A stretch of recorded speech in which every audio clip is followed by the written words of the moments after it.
Sir अस्सलाम वालेकुम। इस्लाम।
इस्लाम।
আসসালামু আলাইকুম স্যার।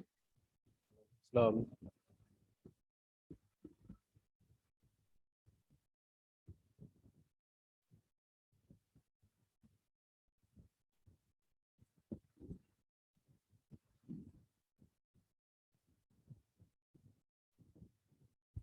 ভয়েস শুনতে পাচ্ছ?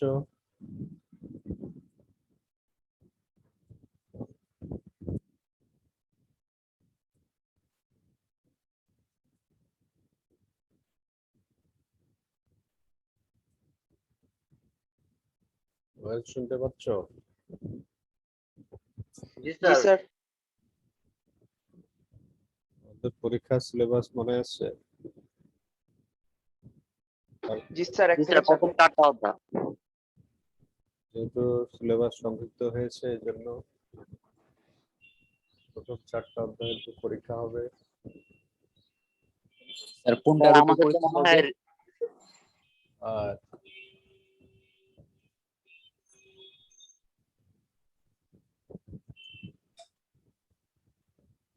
এটা সিলেবাস বই অনুযায়ী ছিল 6টা অধ্যায়। শুনতে পাচ্ছ? স্যার কথা ক্লিয়ার শোনা যাচ্ছে না। সিলেবাস বই অনুযায়ী ছিল কয়টা অধ্যায়? 6টা অধ্যায়। 6টা অধ্যায়, কিন্তু যেহেতু সিলেবাস সংক্ষিপ্ত হয়েছে এই জন্য এখন পঞ্চম এবং ষষ্ঠ অধ্যায় যেহেতু বাদ হয়েছে এই জন্য এখন পরীক্ষা হবে প্রথম 4 অধ্যায়ের পরে। আচ্ছা স্যার। এখানে ক্রিয়েটিভ স্যার আমাদের মনে হয় রেয়ামিল করাই দিয়েছিলেন স্যার। স্যার আমাদের মনে হয় রেয়ামিল করাচ্ছিলেন। হ্যাঁ, এখন আমরা প্রথম 4টা অধ্যায় রিভিশন দেব বারবার। বার্ষিক পরীক্ষা শেষ না হওয়া পর্যন্ত প্রথম 4টা অধ্যায় রিভিশন হবে। এখানে ক্রিয়েটিভ পরীক্ষা তোমরা দিছো আগে অনলাইনে?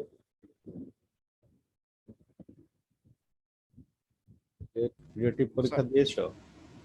না স্যার। ক্রিয়েটিভ পরীক্ষা দেওয়ার নিয়ম হচ্ছে তোমার ক্লাসের গ্রুপে তো আগে এমসিকিউ পরীক্ষা দিয়েছো, একইভাবে এমসিকিউ পরীক্ষা দিবে। ক্রিয়েটিভ পরীক্ষার লিঙ্ক ওই ক্লাসের গ্রুপে এমসিকিউ শেষ হলে এরপর দেওয়া হবে। এরপর প্রশ্ন দেখে উত্তর করবা, উত্তর করে ছবি উঠিয়ে ইমেল অ্যাড্রেস দেওয়া থাকবে, সেখানে ইমেল করতে হবে। আসসালামু আলাইকুম স্যার। ওয়ালাইকুম আসসালাম। সেখানে ইমেল করতে হবে, ইমেল অ্যাড্রেসে ইমেল করতে হবে এবং উত্তরপত্রে প্রত্যেক পৃষ্ঠায় নাম, কলেজ নম্বর লিখতে হবে। কেউ আননোন ইমেল থেকে পাঠালাম যে আকাশের ছোঁয়া ইমেল নাম্বার, খাতার ভিতরে নাম, কলেজ নম্বর কোনো কিছু নাই। স্যার বুঝলাম না, ইমেল নাম্বার অজানা মানে? স্যার যদি আমার খাতার একবারে ফ্রন্ট পেজে কি স্যার নাম, কলেজ নাম্বার এগুলো লিখে লিখতে হবে? হ্যাঁ, ফোন করে এটাই বলতেছিলাম। তাইলে তো অচেনা ইমেল দিয়ে দিলে তো সমস্যা নাই, কারণ আমার নাম রোল তো রেখাই থাকবে। হ্যাঁ, খাতায় থাকতে হবে, কিন্তু অনেক সময় দেখা যায় অচেনা ইমেল দিয়ে দেওয়া হয় কিন্তু খাতায় কলেজ নম্বর নাই, তখন কি বোঝা যাবে যে ওটা কার? স্যার যদি নাম রোল লেখা থাকে আমাদের, তাইলে তো প্রবলেম হবে না। তাহলে বোঝা যাবে যে ওটা কার, নাম, কলেজ নম্বর থাকলে। কিন্তু অচেনা ইমেল থেকে দেয়া হলো কিন্তু খাতার উপরে নাম, কলেজ নম্বর নাই, তখন কি বোঝা যাবে ওটা কার? বোঝা যাবে? No sir. এজন্য না স্যার। খাতায় প্রত্যেকটা স্যার পৃষ্ঠা আমাদের এখন 20 তারিখই হবে নাকি ওইটা 27 তারিখে নিয়ে যাবে? একটা নোটিশ ফলো করনি এখনো ক্লাসে? স্যার নোটিশ দিছে? হ্যাঁ, পরীক্ষার ব্যাপারে তোমার অর্ধবার্ষিক ও পরীক্ষা কোথাও নোটিশ দেখলাম না স্যার। আগে একটা দিছিল, তাহলে আবার দেয়া হবে। এখানে তোমাদের পরীক্ষা হবে, নোটিশ অনুযায়ী পরীক্ষার রুটিন দেওয়া হবে, সে অনুযায়ী পরীক্ষা হবে। তাহলে ইমেল স্যার কয় মার্কের পরীক্ষা হবে? পরীক্ষার মার্কসটা এখনো ফাইনাল হয়নি। পরীক্ষার মার্কস মনে করো 50 হতে পারে, 20 এমসিকিউ আর 30 হচ্ছে ক্রিয়েটিভ। মানে 3টা প্রশ্নের উত্তর করতে হবে। উত্তর করে প্রত্যেক পৃষ্ঠায় নাম, কলেজ নম্বর লিখবা। অচেনা ইমেল থেকে যদি পাঠায় কেউ, কিন্তু নাম, কলেজ নম্বর থাকতে হবে। নাম, কলেজ ঠিক নম্বর আছে। ঠিকভাবে লিখে প্রশ্নের নিচে ইমেল অ্যাড্রেস দেওয়া থাকবে, ওই ইমেল অ্যাড্রেসে ইমেল করতে হবে। তোমরা ইমেল করতে পারো তো সবাই? স্যার পারি স্যার। হ্যাঁ, ইমেল করা যদি কেউ না জানো, তাহলে এক বন্ধু আরেক বন্ধুর কাছে ইমেল করে এটা ইমেল করা শিখে নিবা। স্যার 11 ক্লাসে পড়া যদি কেউ ইমেল করতে না পারে? নানান ধরনের ছাত্র পাওয়া যায়। আমি এতক্ষণ ধরে যা বললাম, ভাই তুমি দেখতেছো আমার এক ফ্রেন্ড তো নতুন নিউ ফোন কিনছে কিছুদিন আগে, শুধু এই অনলাইনের জন্য। নানান আমাদের কলেজে আর এখন ও তো পারে না, ও তো মোবাইল সম্পর্কে কিছু জানে না, তাইলে এখন এক্সাম হওয়ার পরেও স্যার অনেকে যায় বলবে স্যার আমি না ইমেল করতে পারি না, এই জন্য খাতা পাঠাইতে পারিনি। এরকমও হয়। তারপরে যে আমি এতক্ষণ যেটা বললাম, অচেনা ইমেল থেকে, এখানে তো কোনো মেয়ে পড়ে না। একটা ইমেল আমি কয়েকদিন আগে পেলাম যেখানে মেয়ের নাম লেখা, খাতার উপরে নাম, কলেজ নম্বর নাই। তাহলে কি আমি বুঝতে পারবো যে এটা কার ইমেল? এই জন্যই এতগুলো কথা বললাম। নানান ধরনের ছাত্র দেখা যায়। এখন স্ক্রিনে কিছু দেখতে পাচ্ছ? জি স্যার দেখতে পাচ্ছি। একজন পড়ো দেখি, কি দেখতে পাচ্ছ?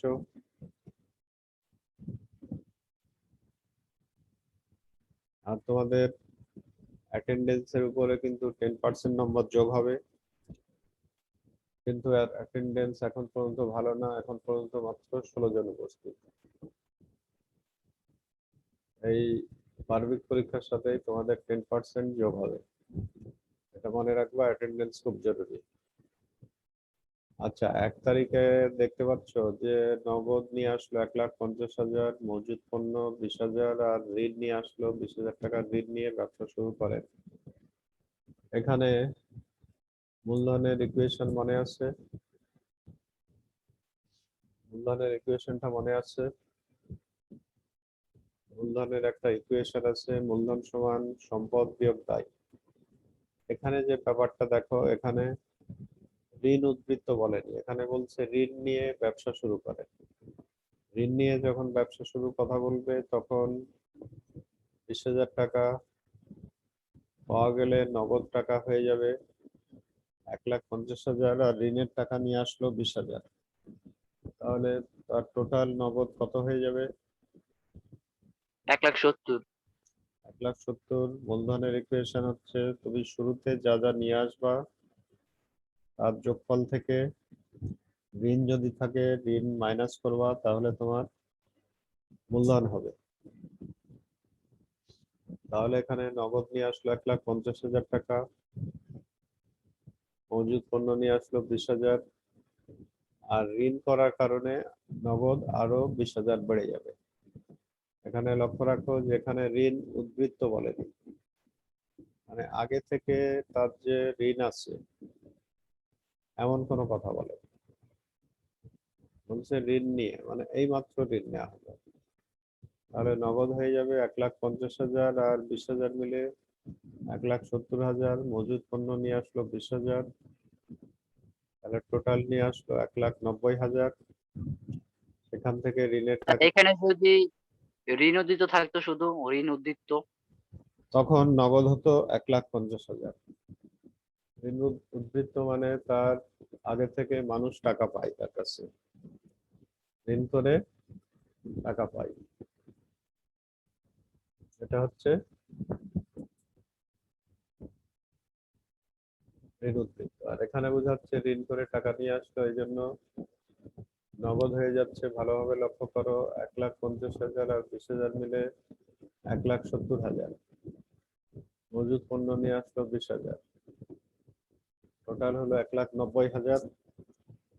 সেখান থেকে ঋণের টাকা 20,000, মাইনাস করলে মূলধন হয়ে যাবে 1,70,000।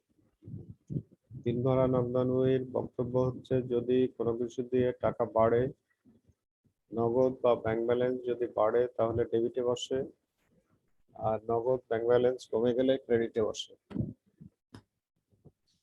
1 তারিখে যখন 1,70,000 টাকা নিয়ে আসলো তখন তাদের নগদের পরিমাণ বেড়ে যাচ্ছে কত? 1,70,000। এই জন্য ডেবিটে নগদের ঘরে লিখবা 1,70,000। 3 ধারা নগদান বহি তাহলে বিষয়বস্তু হচ্ছে যদি টাকা বাড়ে তাহলে ডেবিটে আসে, আর টাকা কমে গেলে ক্রেডিটে বসে। যেগুলো দিয়ে টাকা বাড়বে, যেমন নগদ বিক্রয় দিয়ে টাকা বাড়লো, ডেবিটে বসবে। কারো কাছ থেকে পাওয়া গেল, টাকা বাড়লো, ডেবিটে বসবে। আর কাউকে প্রদান করা হলো, ক্রয় করা হলো, ভাড়া দেওয়া হলো, বেতন দেওয়া হলো, এগুলো দিয়ে টাকার পরিমাণ কি হবে? কমে যাবে। ক্রেডিট। কমে যাবে, এই জন্য নগদান বহি ক্রেডিটে বসবে। মালিক ব্যক্তিগত টাকায় ব্যবসায়ের জন্য আসবাবপত্র ক্রয় করেন। যদি ব্যক্তিগত টাকা দিয়ে আসবাবপত্র ক্রয় করেন তাহলে কি ব্যবসার টাকার উপরে কোনো প্রভাব পড়বে? No sir. এই জন্য এটা 3 ধারা নগদান বইতে স্থান পাবে না, মানে আসবে না, লেখা যাবে না। 3 তারিখে রাজীবের নিকট থেকে 8,000 টাকা ক্রয় করে প্রদান তাকে 6,000। 8,000 টাকা ক্রয় করে 6,000 টাকা প্রদান। এই 6,000 টাকা প্রদান 3 ধারা নগদান বইয়ের ক্রেডিটে বসবে। যেহেতু টাকা কমে যাচ্ছে, কিন্তু এখানে যে বাকি 2,000 টাকা আছে এটা ধারে ক্রয়। এই ধারে ক্রয় দিয়ে কি টাকা কমবে, বাড়বে, কিছু হবে? ধারে ক্রয় দিয়ে টাকা বাড়বে, না স্যার, কিছু হবে? না স্যার, কিছু হবে না। এই জন্য ওই ধারে ক্রয় 2,000 টাকা আসবে না। প্রাপ্য শিক্ষানবী ইসলামী 2,000 টাকা, মানে ভবিষ্যতে যা পাওয়া যাবে, যেহেতু এখনো পাওয়া যায়নি এই জন্য এটা নগদান বইতে আসবে না। 12 তারিখে ফরিদের নিকট থেকে পাওনা 6,000 টাকার পূর্ণ নিষ্পত্তিতে 5,900 টাকা পাওয়া গেল। পাওয়া গেলে টাকা বেড়ে যাবে, এই জন্য ডেবিটে নগদের ঘরে লিখবা 5,900। আর এখানে পূর্ণ নিষ্পত্তি মানে বাকি টাকা হচ্ছে তাকে ছাড় দেওয়া, বারটায়। বাকি টাকা তাকে ছাড় দেওয়া হলো, এটাকে বলে বাট্টা। এই পর্যন্ত কারো কোনো কোয়েশ্চেন থাকলে বলো, যতটুকু আলোচনা হলো।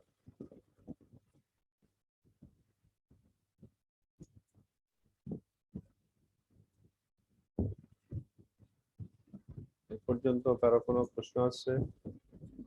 Guys, যতটুকু আলোচনা করলাম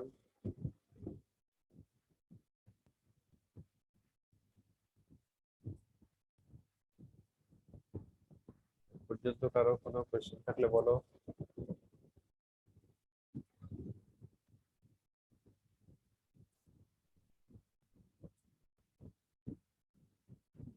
এরপরে 18 তারিখ আছে, মালিক ব্যক্তিগতভাবে ব্যাংকে জমা দিলেন। মানে ব্যক্তিগত টাকা নিয়ে এসে কোনো কিছু আরো ব্যক্তিগতভাবে দেওয়া মানে অতিরিক্ত মূলধন জমা দিলে ব্যাংক ব্যালেন্স বেড়ে যাবে। তাহলে ডেবিটে ব্যাংকের ঘরে লিখবা 4,500। বিবরণ প্রত্যেকটা টাকারই একটা পরিচয় থাকে। তোমার পকেটে 200 টাকা আছে, তুমি একটা কলম কিনবা, তাহলে মনিহারি খাতে তোমার খরচ হবে। এখানে 4,500 টাকার পরিচয় হবে, যেহেতু ব্যক্তিগতভাবে আরো টাকা দিচ্ছে যে হবে অতিরিক্ত মূলধন। তারপরে বলছে নগদ উদ্বৃত্ত 50,000 টাকা হাতে রেখে অবশিষ্ট জমা দেওয়া হলো। এই কাজ করার জন্য 30 তারিখের পূর্বের যত লেনদেন আছে সেগুলো লেনদেনের ডেবিট থেকে ক্রেডিট ক্যালকুলেটরে বাদ দিবা। বাদ দিয়ে মনে করা হলো 80,000। 80,000 থেকে এখন 50,000 টাকা রেখে জমা দেওয়া হবে, তাহলে কত জমা দেওয়া হবে? 30,000। 30,000 টাকা জমা দিলে তোমার ব্যাংক ব্যালেন্স 30,000 বেড়ে যাবে। তখন কি স্যার কন্টেন্টই হবে? তখন এটাকে বলে কন্ট্রা এন্ট্রি। কন্ট্রা হচ্ছে ইংরেজি শব্দ, যা বাংলা হচ্ছে দ্বৈত। এই লেনদেন তখন ডেবিটে ব্যাংকের ঘরে বসবে আর ক্রেডিটে নগদের ঘরে বসবে। যখন একই লেনদেন ডেবিটেও বসে এবং ক্রেডিটেও বসে তখন এটাকে বলে কন্ট্রা এন্ট্রি বা দ্বৈত দাখিলা। যখন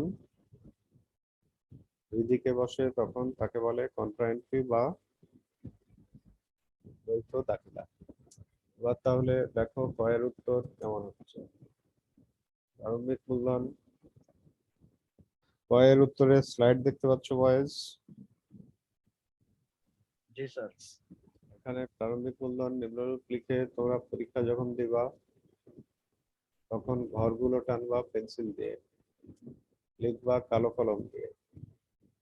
লিখে তার ভিতরে এখানে তার নগদ আসলো তার 1,70,000, পণ্য নিয়ে আসলো 20,000, টোটাল হলো 1,90,000। 1,90,000 থেকে মূলধনের যে সূত্র তা হচ্ছে সম্পদ মাইনাস দায় সমান মূলধন।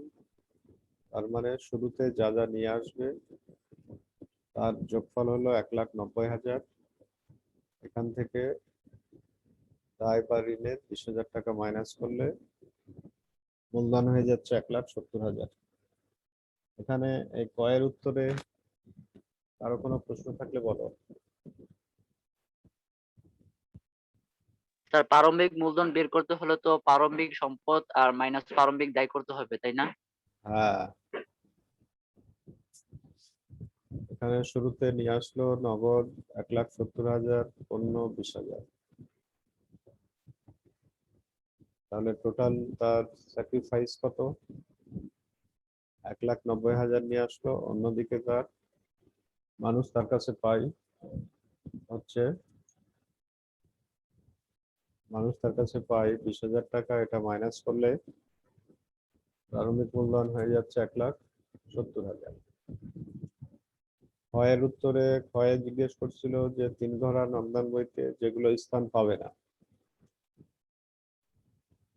যেগুলো দিয়ে নগদ টাকা বাড়ে না কমে না কিছুই হয় না, সেগুলোই 3 ঘোড়া নন্দন বইতে স্থান পায় না। এখানে দেখতে পাচ্ছ ক্ষয়ের উত্তর কি দেখতে পাচ্ছ বয়েস? জি স্যার। ক্ষয়ের উত্তর দেখতে পাচ্ছ?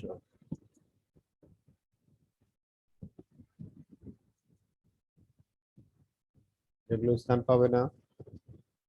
1 তারিখে যে মজুদ পণ্য নিয়ে আসলো, তুমি ব্যবসার ভিতরে কিছু পণ্য নিয়ে আসলা, তাহলে কি তোমার টাকা বাড়বে ব্যবসা? No sir. এই জন্য মজুদ পণ্যটা রেওয়ামিলে আসবে না। মালিক ব্যক্তিগত টাকায় ব্যবসায়ের জন্য আসবাবপত্র ক্রয় করেন। এখানে ব্যক্তিগত টাকায় আসবাবপত্র ক্রয় করলে জাবেদা হয় আসবাবপত্র বেড়ে যাবে, আর অতিরিক্ত মূলধন আসবাবপত্র ডেবিট, অতিরিক্ত মূলধন ক্রেডিট 6,000। এখানে কি নগদ বা ব্যাংক ব্যালেন্স জড়িত আছে? No sir. নগদ বা ব্যাংক ব্যালেন্স জড়িত নয়, এর জন্য 6,000 আসবে না।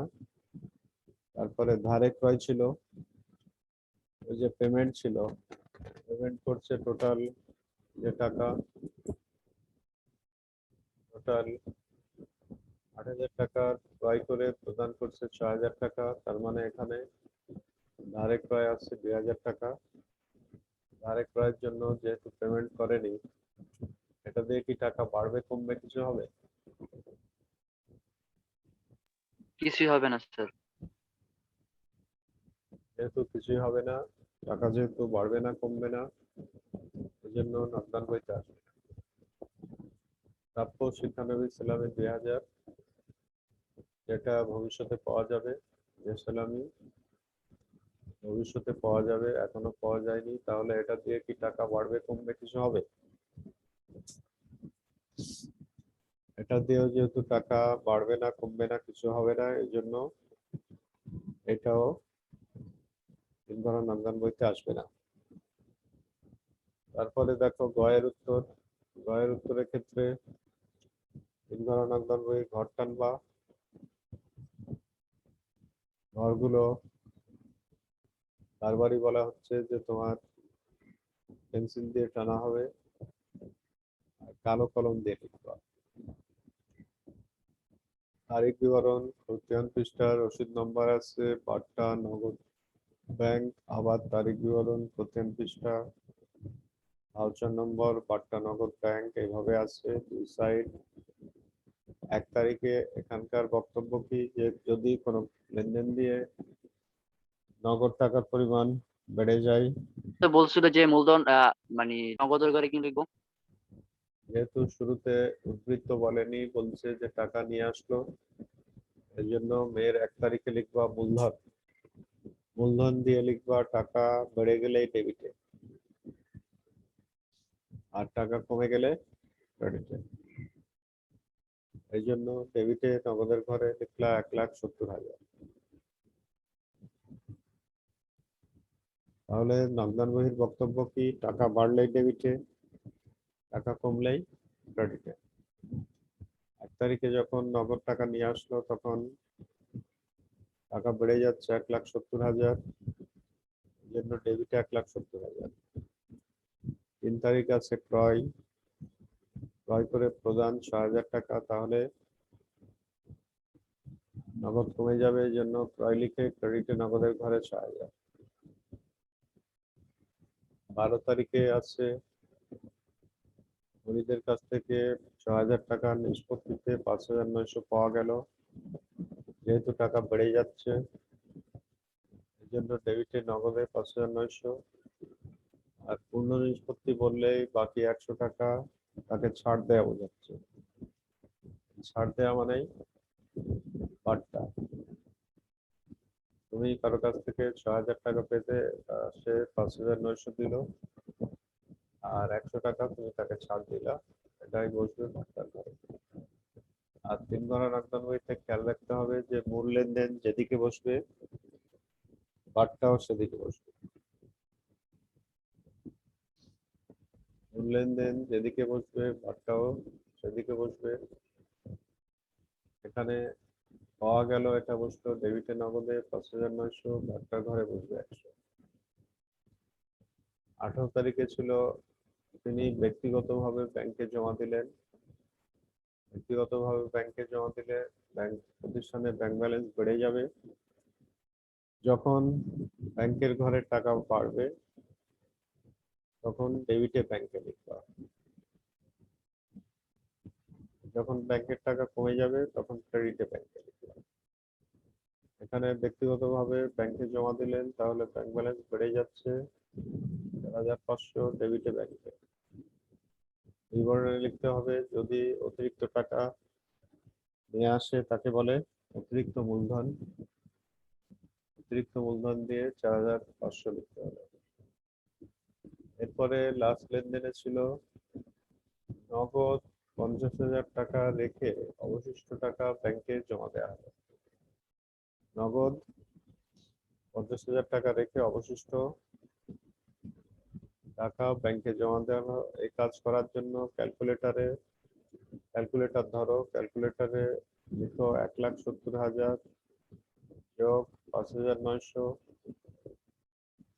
এই 30 তারিখের লেনদেনের পূর্বে ডেবিটে নগদ থেকে ক্রেডিটে নগদের 6,000 টাকা আগে বাদ দাও ক্যালকুলেটরে। ক্যালকুলেটর ধরো দিয়ে 1,70,000 5,900 যোগ করে এখান থেকে 6,000 টাকা বাদ দাও। বাদ দিলে কত আসে একজন বলো?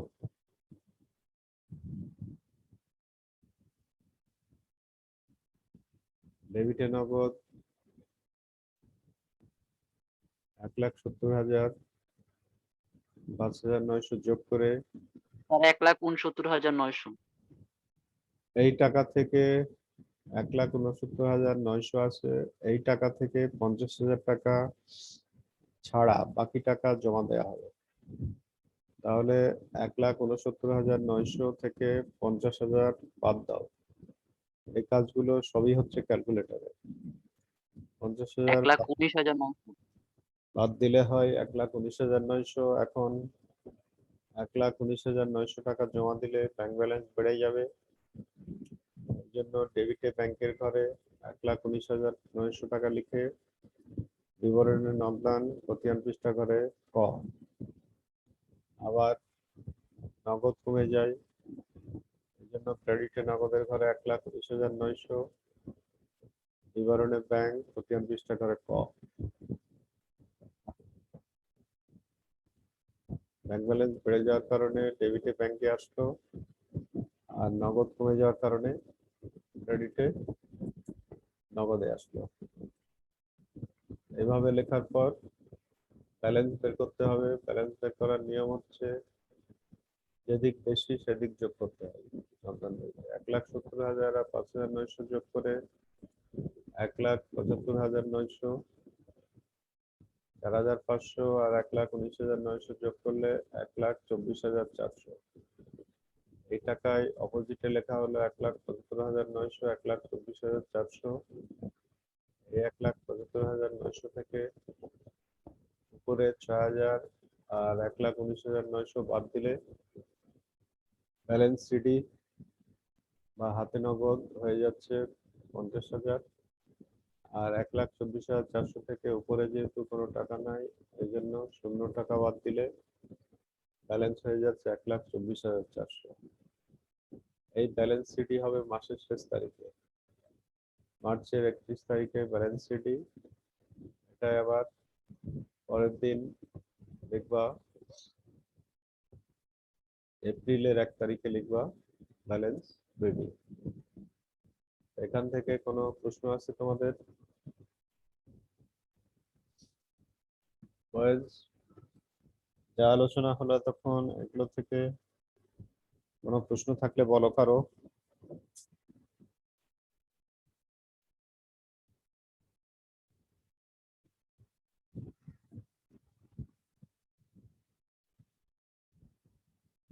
যা আলোচনা হলো এগুলো থেকে কোনো প্রশ্ন থাকলে বলো।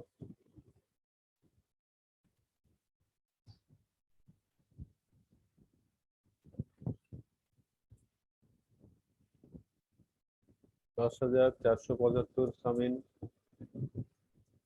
10,475 সামিন শুনতে পাচ্ছ?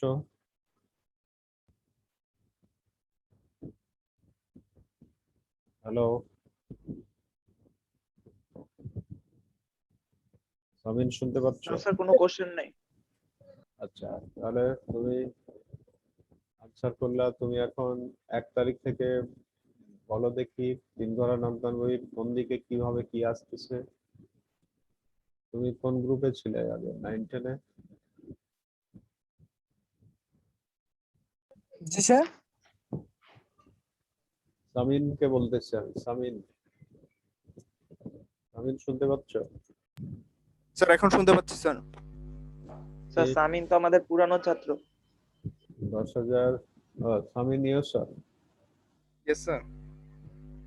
ওনা মর্নিং এ ছিল না আগে? স্যার ডেতে স্যার। ওকে ক্লাসে দেখছি আগে আমি।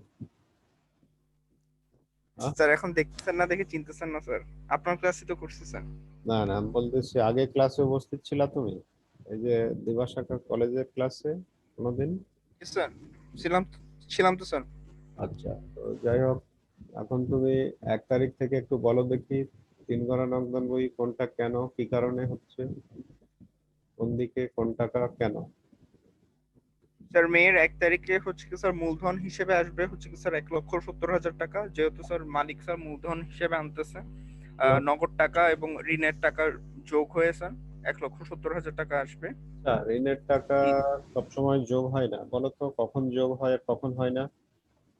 স্যার এখানে যেহেতু ঋণ দিয়ে স্যার ঋণ নিয়ে যেহেতু স্যার ব্যবসা শুরু করতেছে এই কারণে স্যার যোগ হচ্ছে, কিন্তু যদি উদ্বৃত্ত নিয়ে আসতো তাহলে স্যার যোগ হতো না, কারণ এটা আগে থেকে স্যার আগের বছরের সাথে ওটা স্যার ইনক্লুডেড থাকতো আচ্ছা, এই কারণে স্যার। তারপর আর স্যার এরপরে হচ্ছে মালিক স্যার দ্বিতীয় লেনদেনটা স্যার আসবে না, যেহেতু স্যার মালিক নিজের টাকা দিয়ে যেহেতু স্যার ব্যবসার জন্য আসবাবপত্র কিনছে, এই লেনদেনটা আসবে না স্যার। কারণ 3 তারিখেরটা না, 2 তারিখ কেন আসবে না? মানে নগদান বহিতে না আসার কারণ কি? এর জন্য কি জাবেদা হবে 2 তারিখের এই লেনদেনের জন্য?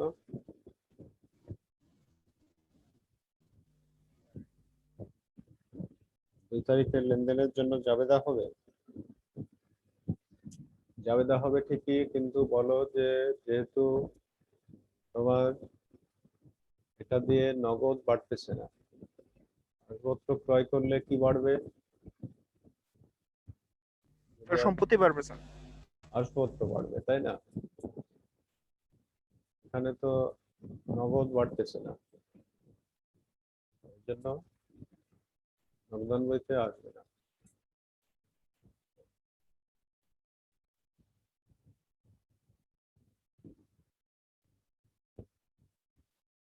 এর জন্য নগদান বইতে আসবে না, এটাই খেয়াল রাখতে হবে।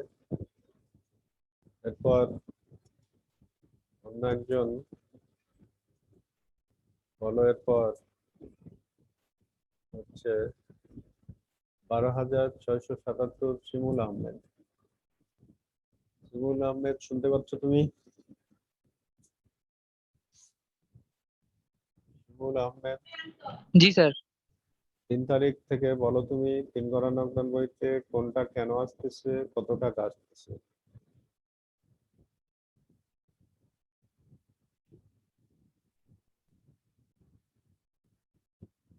তুমি কোন গ্রুপে ছিলে আগে? স্যার আমি তো সায়েন্সে ছিলাম। আচ্ছা, তাহলে তোমার জন্য তো খুব জরুরি কিন্তু। জি স্যার। তুমি ট্রাই করো তো 3 তারিখ কোনটা কেন কিভাবে আসতেছে।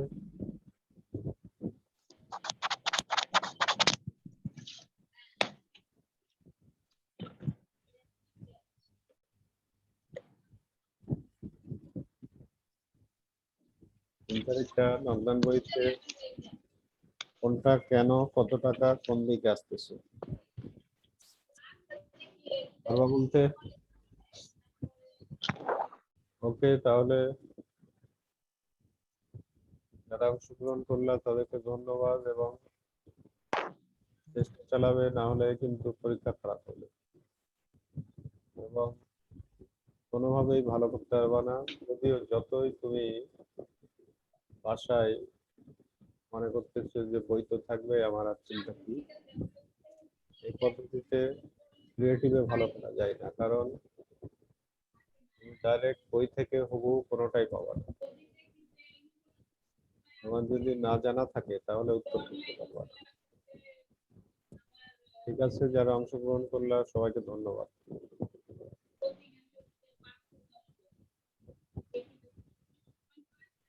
স্যার যদি যন্ত্রপাতি ক্রয় থাকে তাহলে নগদান বইতে কোথায় লিখবো? ক্রেডিট পাশে? যন্ত্রপাতি যদি নগদে কিনে তাহলে ক্রেডিটে লিখবা, যদি ব্যবসার টাকা দিয়ে কিনে যন্ত্রপাতি লিখে ক্রেডিটে নগদে লিখবা। কিন্তু যেটা নিয়ে আলোচনা করতেছিলাম, যে ওখানে যন্ত্রপাতি ব্যক্তিগত টাকা দিয়ে কিনতেছে, তাহলে কি ব্যবসার টাকার উপর কোনো প্রভাব পড়তেছে? না স্যার। এই জন্য ওটা আসলে। ঠিক আছে, যারা অংশগ্রহণ করলা সবাইকে ধন্যবাদ।